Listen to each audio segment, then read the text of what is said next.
Halo para pecinta catur Indonesia, kembali lagi di Tarigan Catur Channel. Kali ini Tarigan Catur akan menampilkan partai yang sangat menarik, yang Tarigan Catur beri judul Pion Bebas Tak Terhentikan, Anies Giri buat Veselin Topalov menyerah. Oke, mengenai informasi pertandingan lebih detail, mari kita simak dalam layar berikut. Ya, pertandingan ini tersaji dalam turnamen Danzo 2020, tepatnya pada ronde ke-10, yang berlangsung pada tanggal 7 Desember 2020, sekitar pukul 17.30 waktu Indonesia Barat sore. Pertandingan ini melibatkan pertarungan antara Grandmaster veteran berusia 45 tahun, yaitu Veselin Topalov, menghadapi Grandmaster asal Belanda yang berada pada usia emasnya, yaitu Anies Giri, berusia 26 tahun. Oke, tanpa berlama-lama, langsung saja kita masuk ke papan untuk melihat sengitnya pertarungan antara kedua pemain. Di sini, Anies Giri menggunakan catur boh hitam dengan rating FIDE 2764 menghadapi Veselin Topalov yang menggunakan catur boh putih dengan rating FIDE 2735. Di sini, Topalov memulai permainan dengan pion D4 dan dibalas hitam dengan kuda F6. Kuda F3, ini adalah pembukaan Hindia ya. Pion D5. Nah, dalam kondisi seperti ini, maka permainan berubah dari pembukaan Hindia menjadi pembukaan pion depan menteri dalam variasi simetris. Simetris karena dua langkah pertama yang dilakukan oleh hitam dan putih bentukannya sama ya. Pion C4 mengajak pertukaran pion di petak pusat dan hitam membalas dengan pion E6. Dan setelah kuda C3, maka permainan ini berubah lagi. Dari pion depan menteri berubah ya menjadi pembukaan gambit menteri ditolak. Dan di sini balasan dari hitam adalah gajah menuju petak B4, memberikan pin terhadap kuda putih yang sedang melindungi rajanya. Dan juga ini masih dalam pembukaan gambit menteri ditolak, namun dalam variasi Ragozin defense atau pertahanan Ragozin. Pion C pukul D5 dan pion E pukul D5.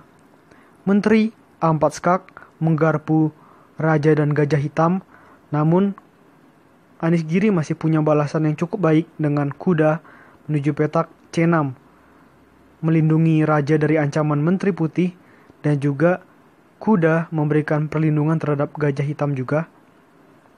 Gajah G5 memberikan pin terhadap kuda hitam yang sedang melindungi menteri. Dan di sini balasan dari Anies Giri adalah dengan mengancam gajah dengan pion menuju petak H6. Gajah pukul kuda di petak F6 dan menteri pukul gajah di petak F6. Pion E3 rokade pendek oleh hitam.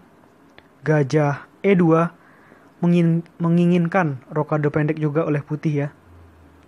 Gajah E6, pion A3 mengancam gajah. Gajah pukul kuda di petak C3 dengan tempo skak. Pion pukul gajah. Kuda E7, rokade pendek oleh putih. Kuda C8, menteri B3 mengancam pion lemah hitam yang ada di petak B7. Dan di sini Anies Giri melakukan langkah kuda menuju petak D6, melindungi pion lemah hitam yang ada di petak B7 tersebut. Terlihat sebenarnya langkah dari Anies Giri merupakan langkah yang buang-buang tempo ya. Namun langkah ini mungkin dilakukan untuk mencoba mencari serangan ya, karena kita lihat pertahanan dari Topalov sebenarnya cukup rapat dengan pembukaan gambit menteri ditolak ini. Dan di sini balasan dari putih adalah pion A4. Benteng F menuju C8, pion A5.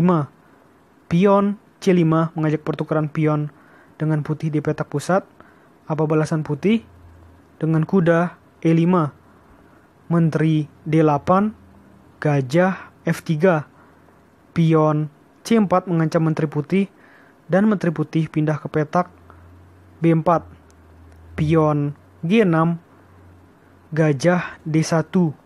Raja G7, gajah C2, pion H5, benteng F menuju B1, benteng C7. Di sini memberikan perlindungan ya, 2 kali terhadap pion lemah hitam yang di petak B7 yang sedang ingin digarap oleh putih. Benteng B2 mencoba untuk menumpuk 2 benteng dan 1 menteri di lajur yang sama, yaitu lajur B. Gajah F5 mengajak pertukaran dengan gajah putih yang diterima. Gajah pukul gajah di petak F5 dan kuda pukul gajah di petak F5. Menteri B5, menteri D6. Benteng A menuju B1, menteri E6. Menteri A4 memberikan kesempatan kepada 2 benteng putih untuk mengincar ya pion lemah hitam yang ada di petak B7. Dan di sini hitam mengembalikan kudanya di posisi sebelumnya, yaitu dengan kuda pindah ke petak D6 melindungi pion di B7. Menteri A3, benteng E8. Pion H3, pion F6 mengancam kuda. Kuda F3, pion G5. Dan dalam 2 langkah ke depan, Topalov mengorbankan kedua pionnya. Diawali dengan pion menuju petak E4, pion D pukul E4. Pion D5, menteri pukul pion di petak D5. Mungkin saja langkah ini dilakukan oleh Topalov untuk mengosongkan lajur D dan dimungkinkan untuk menumpuk benteng di lajur D tersebut ya, untuk mencoba mencari serangan di lajur baru. Dan dalam kondisi seperti ini, tentu balasan dari putih adalah benteng menuju petak D2 mengancam menteri. Kuda B5 sama-sama dengan tempo mengancam menteri, baik putih maupun hitam. Dan di sini Topalov memutuskan untuk memakan menteri hitam dengan benteng pukul menteri di petak D5 dan kuda pukul menteri di petak A3. Benteng E1 apabila pion pukul kuda maka benteng pukul benteng. Maka dari itu dalam posisi seperti ini balasan dari hitam adalah kuda menuju petak C2. Benteng E2 mengancam kuda hitam dan di sini balasan apik dari Anies Giri adalah benteng menuju petak E7. Membuat rencana putih awal untuk menghabisi salah satu benteng dari hitam gagal ya. Oleh karena itu, dalam kondisi terjepit, Topalov memutuskan benteng pukul kuda dan pion pukul kuda, pion G pukul F3. Kita lihat, menuju permainan babak akhir, hitam memiliki 6 pion, sedangkan putih memiliki 5 pion. Dan Anies Giri melanjutkan permainan dengan Raja G6, Raja G2, benteng E1, pion H4. Bertujuan untuk ini ya, tujuan dari Topalov untuk mengorbankan pionnya adalah agar pion hitam menjadi tumpuk. Namun, ternyata Anies Giri tidak keberatan untuk menumpukan pionnya. Dengan pion G pukul H4, benteng D4, benteng A1, benteng pukul pion di H4, dan benteng E menuju E1. Ada ancaman untuk skak yang sangat bertubi-tubi ya bagi Topalov. Oleh karena itu, dalam posisi seperti ini, putih melakukan balasan, pion menuju petak F4, mencoba memberikan space ya terhadap Raja Putih untuk kabur ke petak F3 apabila nantinya diancam tempo skak terus. Benteng A5, benteng D2, benteng C5, benteng D7, benteng B1 melindungi pion, benteng H3, pion A5, Raja F3, pion A4, benteng G3 skak, Raja F5, benteng H7, benteng H1, benteng pukul pion di petak B7, dan benteng A5, benteng F7, benteng A8, benteng G5 skak, raja pindah ke petak E6. Benteng G menuju G7, pion A3. Betapa berbahayanya pion hitam yang ada di petak atau di lajur A, karena 2 langkah lagi promosi. Apa balasan dari putih di posisi seperti ini? Dengan benteng menuju petak A7. Benteng pukul benteng di petak A7 dan benteng pukul benteng di petak A7. Benteng A1 melindungi pion hitam. Benteng A6 skak, raja F5, benteng A5 skak, raja G6, raja G2, pion H4. Benteng A4 mengincar pion hitam, pion menuju petak A2. Dengan langkah ini akan sangat tidak mungkin bagi Topalov untuk memukul pion hitam ini, karena jika benteng pindah ke petak B1 maka pion tak akan terhentikan untuk promosi ya.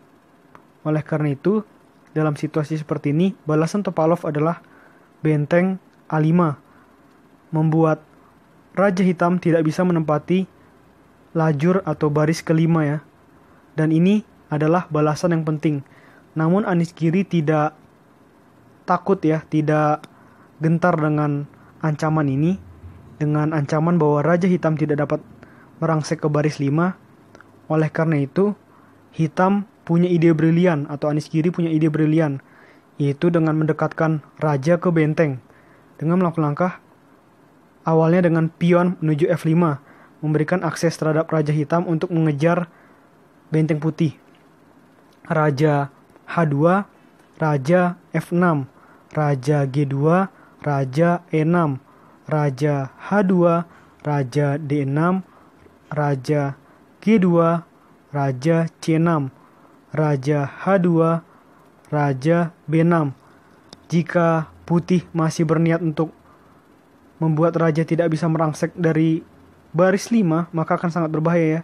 Misalkan benteng pukul pion, maka setelah benteng pindah ke petak B1, pion hitam sudah tidak terhentikan ya untuk promosi.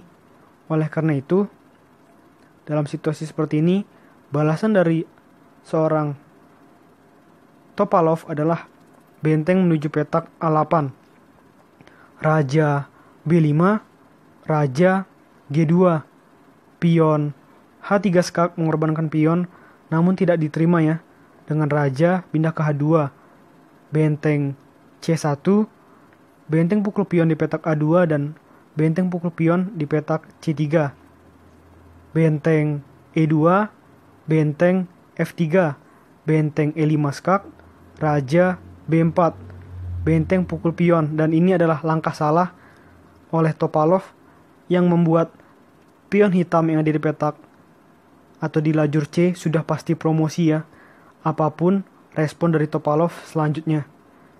Dan di sini Topalov masih ingin melanjutkan permainan dengan benteng pukul pion di petak F5. Ini langkah salah, dan balasan dari Anies Giri adalah pion C3, benteng F8, pion C2.